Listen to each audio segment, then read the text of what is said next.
Hello world, my name is Klaus Hostel and I'm doing 100 innovation keynotes in 100 days. Today is number 53. Today I'm going to talk about minimum viable innovation and other interesting spin-offs. But let's start with the MVP. Let's start with the minimum viable product. Now, a 2015 article that I'm going to quote from defines it like this. A minimum viable product, MVP, is a concept from lean startup that stresses the impact of learning in new product development. Eric Ries defined an MVP as that version of a new product which allows a team to collect the maximum amount of validated learning about customers with the least effort. The name kind of explains it. It's a brilliant concept. It makes sense. You do something quick and fast and dirty and you test it out and then you figure out, okay, is it good, is it bad, what do we tweak, what do we change? I love it. As somebody who loves rapid prototyping, yes, Eric Ries, yes, minimum viable product, woohoo!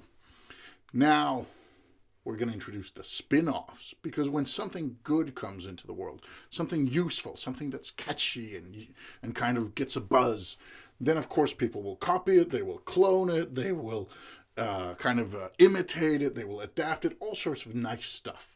So there's a minimum viable experience out there, the MVE. There's a minimum viable experiment, also an MVE. There's a minimum viable story, minimum viable action, a minimum viable service. Is there minimum viable innovation? Now this I asked myself, because a good friend of mine, Kim Schneider, who I work with from time to time in the Global Institute for Thought Leadership, today wrote on her LinkedIn profile, minimum viable action. Is that already a thing? If not, I'm coining it. And then I thought, I'm going to check that out. And then I, of course, thought, after I Googled that, I thought, is there a minimum viable innovation? Well, it turns out, no. There's no minimum viable innovation.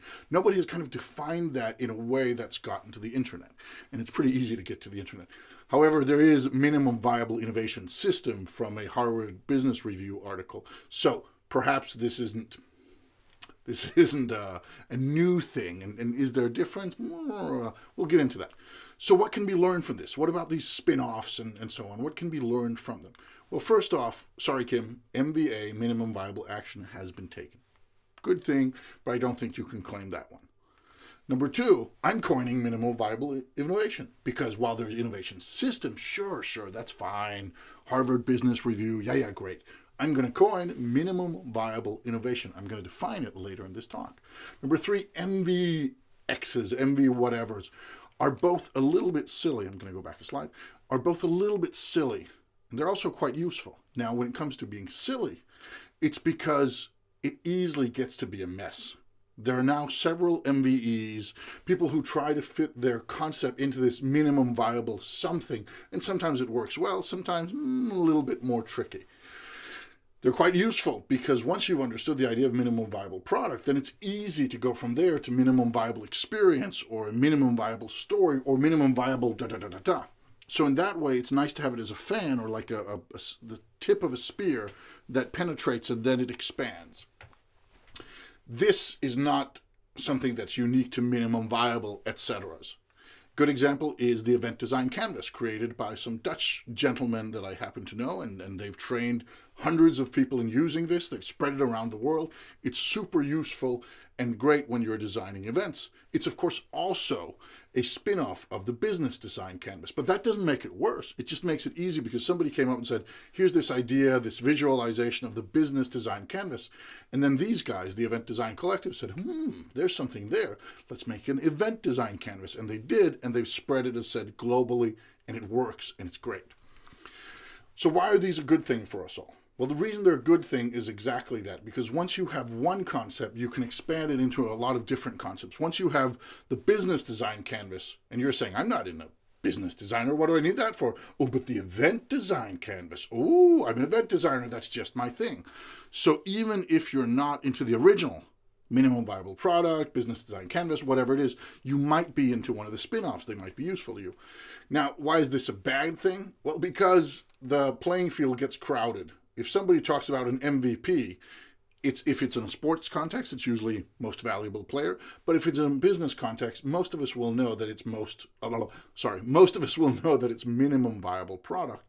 However, We already have minimum viable experiment. We have minimum viable experience, both MVEs, and those are two quite different things. And this is just the beginning. It'll blossom from here on because time goes on, the internet is big. So who cares about this sort of stuff anyway? Who cares about these sorts of definitions? Well, that's a hard one to answer, but who should care is a lot of people, because any sort of shorthand, any sort of simplification of complex processes, complex ideas, makes it easier to talk about them. You saw the definition back at one of the early slides where this Eric Ries went on about blah, blah, blah, minimum blah, blah, blah, blah, blah, blah. Instead, minimum viable product catches the essence of that very fast. And so it is with a lot of terms, a lot of lingo in our languages, in our daily lives, that we take something super advanced, super complex, and we compress it into a small thing so we can talk about the complex without spending the whole day on definitions. So you should care. You should always be looking for trends to latch onto, because if there's somebody out there who's created a thing, minimum viable is a good example. Or right now we're talking a lot about power to X. The idea of power to X that you can take, I'm not going to get into that, but once you have the concept of power to X, and if you don't know what it is, look it up. I'm not going to go into an explanation about it now because I'll probably just get it wrong and I'll get sidetracked, blah, blah, blah. Power to X.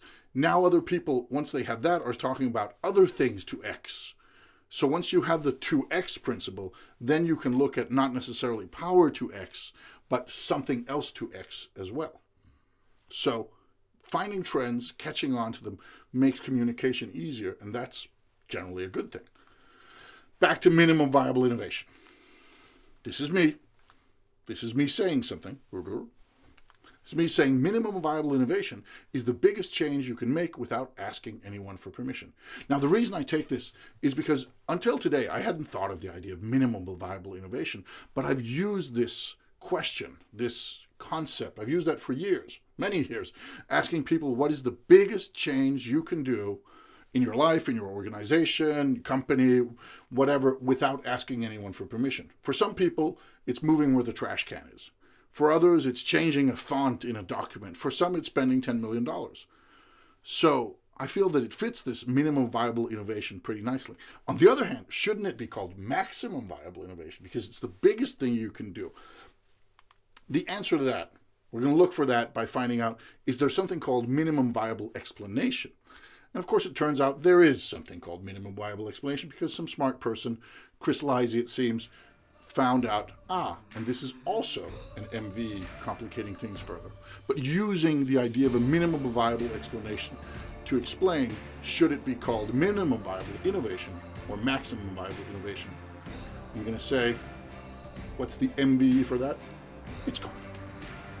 Thank you.